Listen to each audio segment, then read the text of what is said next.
எதுக்காக கர்ணன் 10வது நாள் மகாபாரத போர்ல கலந்துக்கல? அர்ஜுனன் பீஷ்மரை அம்பு படுக்கையில படுக்க வச்ச பிறகுதான் 11வது நாள் மகாபாரத போர்ல கர்ணன் கலந்துப்பாரு. இந்த ஒரு கேள்வி நம்ம எல்லாருக்குள்ளயுமே ஓடிட்டு இருக்கும்.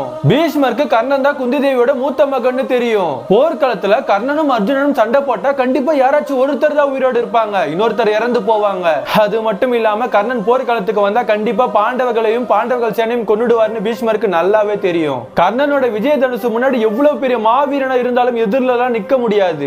இது எல்லாத்தையுமே மனசுல வச்சுக்கிட்டு கர்ணனை போர்ல கலந்துக்காத மாதிரி பண்ண பீஷ்மர் ஒரு சூழ்ச்சியை பண்ணுவாரு. மகாபாரத போர் தொடங்குறதுக்கு முன்னாடி கௌரவர்கள் எல்லாருமே பீஷ்மரை முதன்மை படை தளபதியா தேர்ந்தெடுப்பாங்க. பீஷ்மரோ நான் சொல்றதான் நீங்க கேட்கணும்னு ஒரு நிபந்தனை விதிப்பாரு.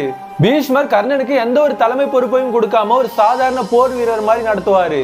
இந்த மாதிரி பண்ண கண்டிப்பா கர்ணனுக்கு கோபம் வரும்னு பீஷ்மருக்கு நல்லாவே தெரியும். பீஷ்மரே, நீங்க இந்த போர்க்களத்தில் இருக்கிற வரைக்கும் நான் போர்க்களத்துக்கு வர மாட்டேன்னு உறுதிமொழி எடுப்பாரு கர்ணன்.